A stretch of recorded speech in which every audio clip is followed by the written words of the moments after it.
Сәлем достар, еркелерге ертегі каналында жаңа ертегі тыңдауға дайынсың ба? Ендеше кеттік. Бүгін жалқау бақа туралы ертегі айтам.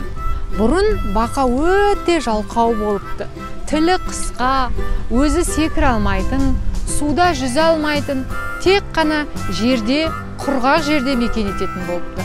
Бірақ қарны ашып, маса жегісі келген кезде ол мынадай айла тауып алатын болыпты.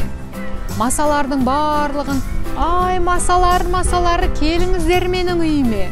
Сіздерге арнап шатыр тіктім.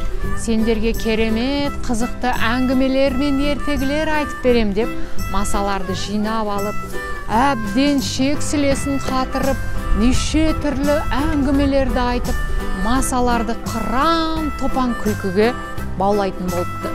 Сөйтіп жаймен білдіртпей, құрған шатырының есігінің ішінен құлыптап алып, қажетінше рахаттанып масаларды аулап, қарнын тойдырып, үйінен бірнеше күн шықпай жататын болыпты. Бұл әдісті қарны ашқан сәтте қайталайды екен. Ай, масалар, келіңдер, қызық әңгіме айтамын деп.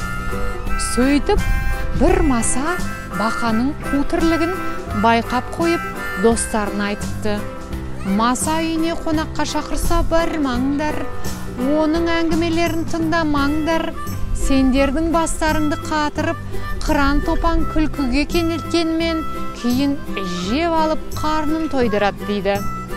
Содан бақа шатыр тігіп масаларды үйіне шақырса, ешқайсы келмей қойды. Бір күн шақырады, 2 күн шақырады, 1 апта шақырады, бірде-бір маса үйіне келмейді. Әбден қарны ашып, енді қайттым дейді. Сөйтіп амал жоқ, масаларды аулайтын әдіс ойлап табуға көшеді. Алдымен ол биікке секіріп үйренеді. Қысқа тілін содан кейін деп шығарып ұзартатын болыпты. Және масалар суды жақсы көретін болған соң суға жүзіп үйреніпті. Сөйтіп бақа суда да, құрлықта да мекен ете алатын, секіре алатын және тілі ұзарған бақаға айналыпты. Бірақ балалар, бақаның тілі ұзарғанымен ол әңгіме айтып, ертегі айтатын қасиетінен айырылып қалыпты. Сондықтан ертегіні тек менің каналымнан тыңдаңыздар. Қоңырауды басып, лайк қалдырып, комментарий жазыңыздар. Сау болыңдар, кездескенше.